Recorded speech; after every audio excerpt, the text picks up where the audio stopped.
One of the foremost issues, I think, this year, most people would agree, other than some of the foreign policy situations which we are currently involved in, is the economy.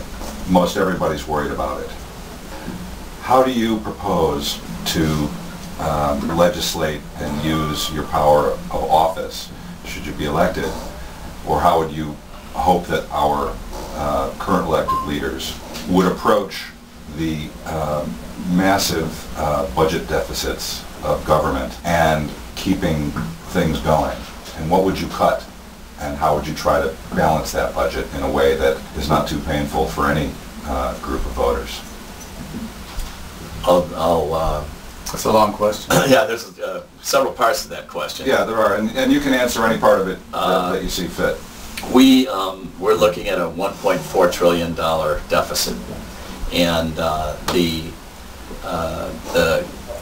congressional leaders got together and they battled it out, and to address that deficit, they came up with $38 billion in tax cuts. They slashed Medicare and projected another $100 billion to defense.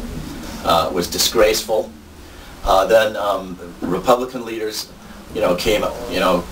advocated those changes. What we really need to do is take a hard look at defense. We spent $700 billion on defense. I've said we could slash $200 billion off defense. I'd rather do that than cut a teacher's salary by 50 cents. The money we spend at the federal, state, and local level on drug prohibition activities is a huge, colossal waste. Ask a mother if they would rather have the money spent chasing down medical marijuana users at the federal level or restore some money to their kids' education.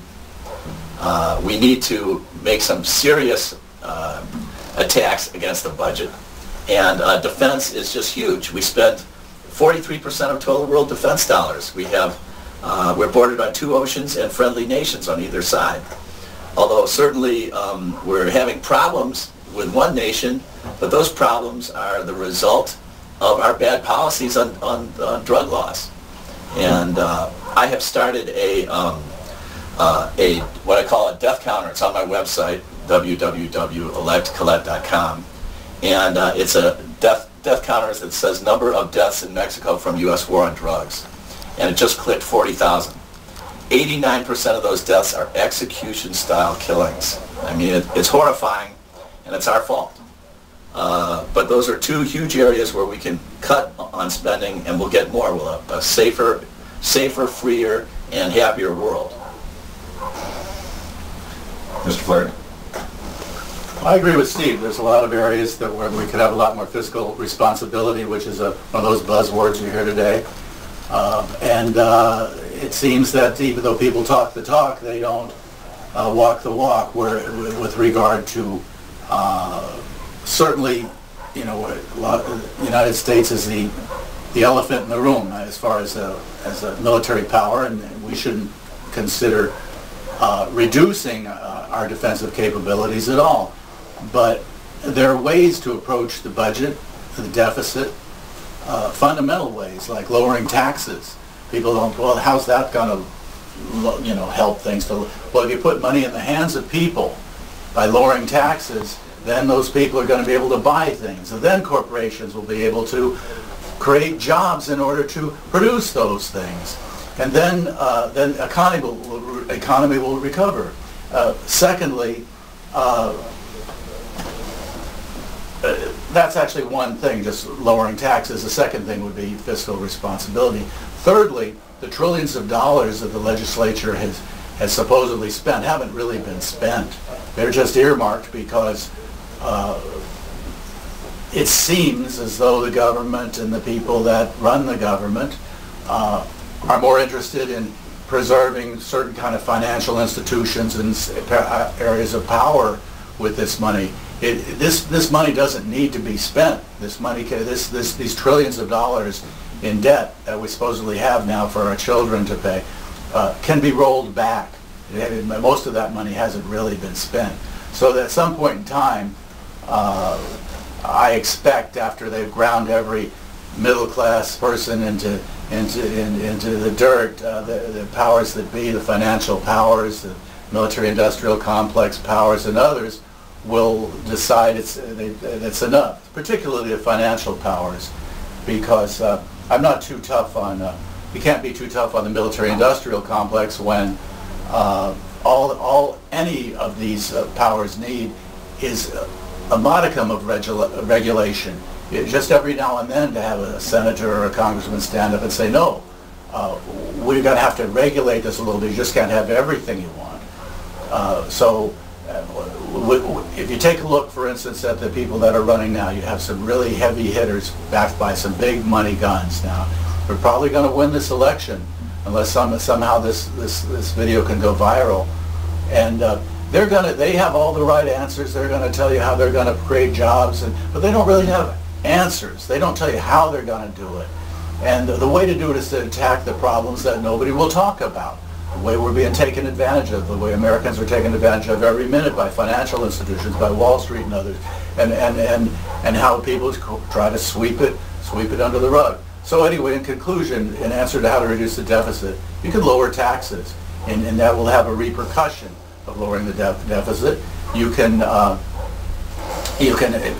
strive for fiscal responsibility and stop having legislators acting because they want to stay in office and voting on things for that reason and ignoring their constituents. And thirdly, you could simply roll back this debt that hasn't really been spent yet and attack the deficit in that way. Thank you. Mr. Newberry. Mr. Newberry. To use a cliche, we're going to have to make some hard choices, and nobody is exempt. Being a retired military officer, I'll start with the military. We could save billions with the military and not impact them one iota by creating a purple suit medical command. One command that serves all the services with doctors, nurses, and dentists instead of each service doing their own. We could save billions with the military right there. Medical care in this country is killing us. We need to allow people to get medical care, private medical care.